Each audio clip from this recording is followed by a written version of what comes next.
Francisco en algunas ocasiones ha dicho que quien no tenga a María por madre es un huérfano. No es la primera vez que Francisco hace este tipo de declaraciones, pero en esta ocasión vamos a verlo cómo lo dice explícitamente a través de sus palabras. Así. Buscar crecer en la fe sin la ayuda de María es otra cosa, es como crecer en la fe, sí, en la iglesia sí, pero en la iglesia orfanato, ¿no?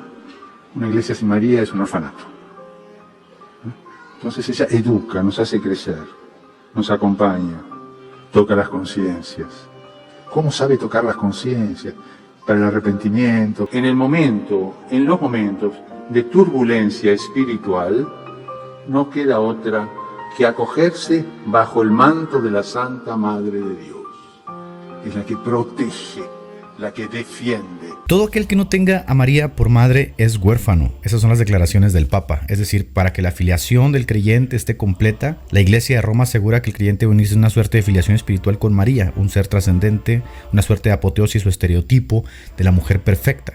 Esto obviamente contradice totalmente lo que la Escritura enseña. Específicamente al hablar de la filiación, Jesucristo dijo: no os dejaré huérfanos, vendré a vosotros. Es decir, Él mismo se nos ofrece como una extensión perpetua a través de la obra del Espíritu Santo para que el creyente no sienta la necesidad de vincularse espiritualmente con nadie más. La idea de una supuesta filiación con María no nace de las Escrituras, sino de la ensoñación de ciertas personas que creen ver en María a un ser que complementa nuestra necesidad de vínculos espirituales.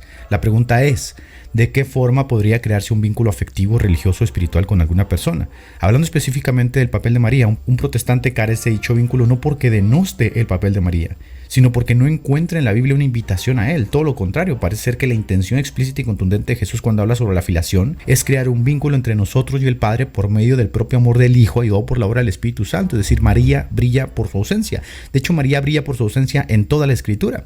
Jesús como hombre, si bien no está distanciado de la filiación entre seres humanos, de hecho la conoce perfectamente, pero lo ubica en una escala de valores mayor. Noten, por ejemplo, estos textos explícitos que nos hablan de dicha filiación. En Juan, en el capítulo 1, en el versículo 12 al 13, dice: pero a todos los que lo recibieron, a los que creen en su nombre, les dio el derecho de ser hijos de Dios. Estos no nacieron de sangre, ni por voluntad de la carne, ni por voluntad de un hombre, sino que nacieron de Dios. En Romanos, en el capítulo 8, en el versículo 14, dice: porque todos los que son guiados por el Espíritu de Dios son hijos de Dios. En Gálatas, capítulo 3, versículo 26, dice: pues todos sois hijos de Dios por la fe en Cristo Jesús. En Primera de Juan, en el capítulo 3, en el versículo 1, dice: mirad cuál amor nos ha dado el Padre para que seamos llamados hijos de Dios. Es decir, todos estos textos nos muestran que si hay que existir una filiación o una vinculación emocional y espiritual, esta debe ser entre el hombre y Dios a causa de la obra de Jesús en la cruz y se perpetúa a través de la obra del Espíritu Santo. La forma explícita en que el autor refiere que por esta obra espiritual clama nuestro espíritu Abba Padre demuestra que esa es la intención primaria de la filiación espiritual. Ahora, no hay textos bíblicos explícitos ni implícitos que hablen de la supuesta filiación de los creyentes con María para referirse a ella como nuestra madre espiritual. La idea de que los creyentes son hijos de María no forma parte de la enseñanza bíblica. La Biblia habla de nuestra filiación con Dios, no con María. Y si no existe esta enseñanza de vincularnos como hijos a María, ¿de dónde procede entonces esta idea de que debemos ver a María como madre? Pues bien, este hecho debe encuadrarse como un fenómeno de índole psicosocial.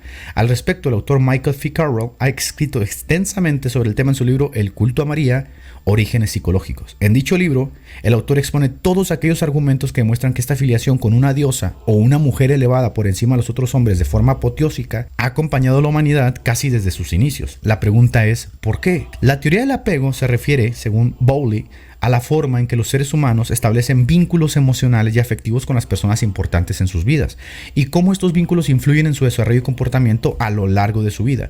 La teoría del apego se originó a partir de los trabajos de John Bowlby y se ha expandido a lo largo de los años a través de las investigaciones de otros psicólogos como Mary Ainsworth, Mary Main y Alan Shore. La teoría sostiene básicamente que los seres humanos tienen una necesidad biológica innata de formar vínculos emocionales seguros con sus cuidadores, lo que les va a proporcionar a la postre protección y seguridad. Cuando se siente seguro y protegido, un niño puede explorar el mundo de una forma mucho más desenvuelta y aprender a través de sus experiencias que un niño que carece justamente de estos vínculos.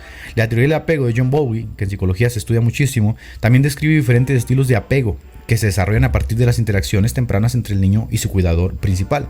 Estos estilos incluyen, por ejemplo, el apego seguro, el apego ansioso ambivalente, el apego evitativo, y cada estilo de apego tiene implicaciones para la forma en que las personas se relacionan con las demás personas a lo largo de su vida. En general, la teoría del apego nos ayuda a entender cómo los vínculos emocionales se fraguan, se forman y se mantienen a lo largo de la vida, lo que puede tener implicaciones importantes para la salud mental y el bienestar emocional. Y en cuanto al apego, no estamos distanciados, obviamente, de lo espiritual, puesto que Jesús Jesús habló de una filiación entre Él y sus hijos, una filiación entre Él y el Padre, una filiación entre nosotros y el Espíritu Santo.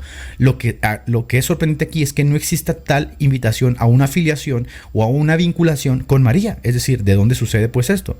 La relación entre la teoría del apego y el culto católico a la Virgen María es un tema de debate y controversia en la lectura psicológica y teológica. En la teoría del apego, el cuidador principal, generalmente la madre, desempeña un papel fundamental en la formación de los vínculos emocionales seguros en el niño. En la tradición católica, María es vista como la madre de Jesús y como una figura materna espiritual que ofrece consuelo y protección a sus devotos. Lo que estamos viendo aquí es que las mismas necesidades biológicas con las que el ser humano nace son traspasadas a las necesidades espirituales. Es decir, así como el niño requiere de cierta protección y apego hacia su madre, esta protección y esta necesidad es trasladada al ámbito espiritual y ven en María el reflejo de esa madre espiritual que probablemente pueda ayudarles. Pero Jesús nunca nos dijo eso. Jesús dijo todo lo contrario: no se sientan huérfanos, yo estoy con ustedes a través de la obra del Espíritu Santo.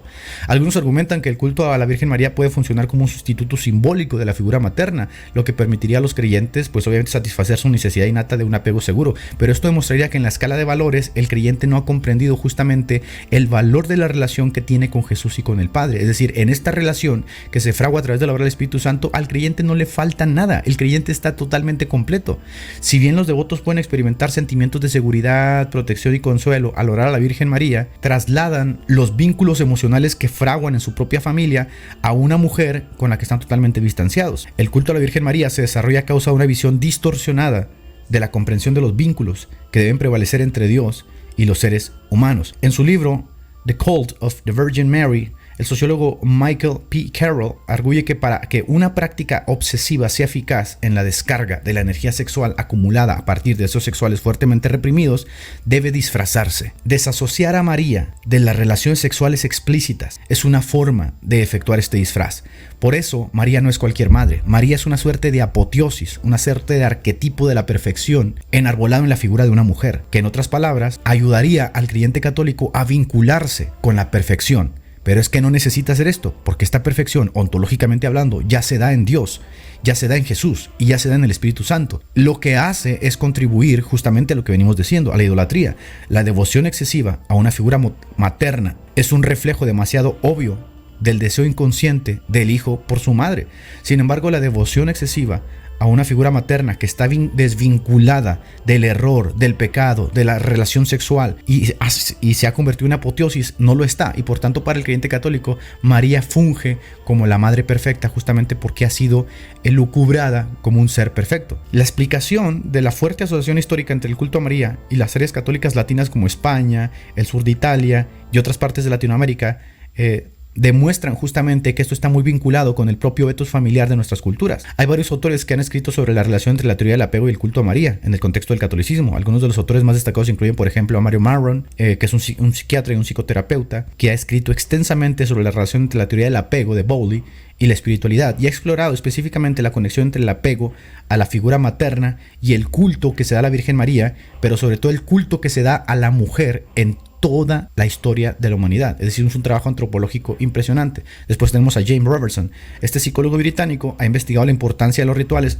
y las prácticas religiosas en la formación de vínculos emocionales y seguros, y ha encontrado exactamente lo mismo. La relación entre el culto a la Virgen y la teoría del apego es una evidencia de que el ser humano no es capaz de distanciarse de sus vínculos emocionales biológicos con su madre, que nacen justamente en la etapa de infante, y los traslada a su espiritualidad. John Bowlby, que es el fundador justamente de la teoría del apego, también ha sido citado por algunos autores como una influencia en la exploración de la relación entre el culto a la Virgen María y la teoría del apego, asumiendo también exactamente lo mismo, que en toda la historia de la humanidad hay esta necesidad de vincular la espiritualidad con una mujer, porque se trasladan los vínculos emocionales de la niñez hacia una mujer que vendría a representar a la madre. Pilar Ferrer, esta psicóloga española, ha explorado también la relación entre la figura de la Virgen María y la formación de vínculos emocionales seguros en los niños, y ha propuesto básicamente que el culto a la Virgen María es una expresión psicológica de una necesidad humana. Es decir, esta religión que se esboza en torno a María no demuestra más que una carencia. Demuestra la carencia espiritual en la que están inmersos todos aquellos que necesitan vincularse a una mujer, a una madre, porque reflejan justamente lo que ellos viven desde su niñez. Ahora bien, hay dos preguntas que surgen al respecto y que son importantes. La primera ¿es acaso malo que un creyente católico quiera ver en María a su madre? Note por ejemplo lo que el apologista católico Anton Urbina dice al respecto de María en su libro. Para cerrar con broche de oro, hablemos de una persona muy especial. María Santísima, la Madre de nuestro Señor. El sentido común más básico nos dice que una persona se ofende cuando se ve que se rebaja a su madre. Ni siquiera es necesario el insulto abierto hasta que uno diga, mi mamá cocina muy rico, y otro replique, va, en realidad cocina como cualquiera, para que uno se sienta un tanto incómodo o molesto. No se entiende pues cómo algunos que se llaman cristianos se esfuerzan en rebajar a María, poniéndolo simplemente como una criatura más. Por supuesto ellos aducen que los dos más católicos sobre María son antibíblicos, pero veremos que no es así. En este contexto, Dante Urbino nos está tratando de mostrar que la vinculación que él tiene con María es semejante a la que él tiene con su madre. Por lo tanto, quien insulta a María, que está dando por hecho que cuando nosotros decimos que María es una criatura, está insultando a María, y él ya proyectó en María una suerte de maternidad. Así que aquí nuevamente vemos que la respuesta es sencilla. La supuesta vinculación filial con María, que no encuentra sino en las escrituras, es una proyección de nuestras propias necesidades biológicas que son trasladadas al plano espiritual. Por lo tanto, esta supuesta vinculación no ha de tratarse en términos de malo o bueno, sino de decadencia y necesidad. Estas personas que requieren vincularse como María, como madre, reflejan en su psique una mala comprensión de la filiación espiritual con el Padre, al cual Jesús vino a presentarnos por medio del Espíritu Santo. Por lo tanto, demuestran un proceso incompleto entre ellos y Dios, poniendo intermediarios que les ofrezcan seguridad emocional que lamentablemente no han logrado espiritualmente, lo que John Bowley llamaba apego. Aparte de ello, Jesús es explícito y contundente al decir que ninguno de nosotros tiene por qué sentirse huérfano, contrario a lo que dice el Papa Francisco, pues la plenitud del Espíritu Santo suple todas nuestras necesidades y nuestras propias carencias espirituales. Por eso él dijo, no se sientan mal, no los voy a dejar huérfanos, voy a venir a ustedes. Incluso un creyente que procede de núcleos familiares disfuncionales, donde no hubo papá o donde no hubo mamá, no tiene por qué buscar este tipo de apegos en figuras apoteósicas o arquetipos de la perfección como María, puesto que la Escritura misma afirma, aunque mi padre y mi madre me dejaren, con todo el Señor me recogerá. Note por favor que el texto no hable de ninguna madre, de ninguna diosa o de algún vínculo diferente o aparte del mismo Dios. En su libro Cristianismo Medieval y Moderno, Kierkegaard relaciona esta necesidad de vinculación con María y los santos que se dan en el contexto de la Edad Media a la creciente cristología que se fue acuñando en los concilios ecuménicos, en donde Jesús empezó a ser visto como el Pantocrator, el Todopoderoso, y se empezó a ver como un ser lejano y se dejó enfatizar en su papel humano, lo que llevó inevitablemente a los fieles que carecían de instrucción teológica a sentir a Jesús un Dios demasiado lejano en relación a sus santos y vírgenes cercanas. Es común que en el culto a los santos y a la Virgen los fieles católicos todavía usen el diminutivo cariñoso para referirse a ellos, el santito, la virgencita, que aunque pueden parecer nimiedades, no son sino el reflejo de esa vinculación que buscan, que procede justamente de sus vínculos biológicos, emocionales de la niñez. De nueva cuenta, esto demuestra que declaraciones como las que el Papa hace, de que aquel que no tenga a María por madre, lejos de llevar a los creyentes a perseverar una correcta filiación con el Padre, la entorpece, pues los creyentes siguen buscando filiaciones secundarias, reflejo de sus propias necesidades psicológicas en otras personas, más que en aquel que puede por el Espíritu darles realmente la plenitud.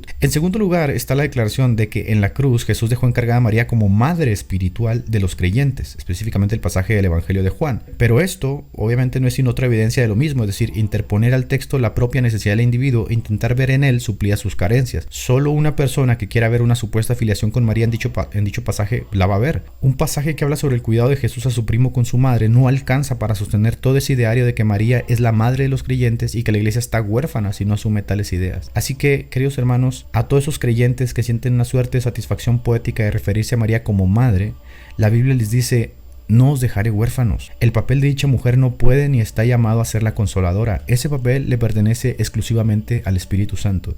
Tampoco puede María ser el vínculo emocional que supla las carencias y necesidades que en la carne nosotros como humanos hemos de sufrir, pues ese papel también le pertenece al Espíritu Santo al decir: no os dejaré huérfanos. Por lo tanto, la idea de que debemos ver a María como madre, aunque suene tierno y consecuente a nuestras necesidades biológicas, es un peligro que en el catolicismo ha derivado lamentablemente en la idolatría a una mujer y en el distanciamiento del creyente con Dios. Por lo tanto, aunque suene muy tierno, esta vinculación emocional y espiritual con María no encuentra su asidero en las Escrituras, sino que parte de la propia necesidad humana de buscar apegos seguros que proceden justamente de la necesidad psicológica de encontrarnos confiados y tranquilos. Pero todo esto se suple en Dios.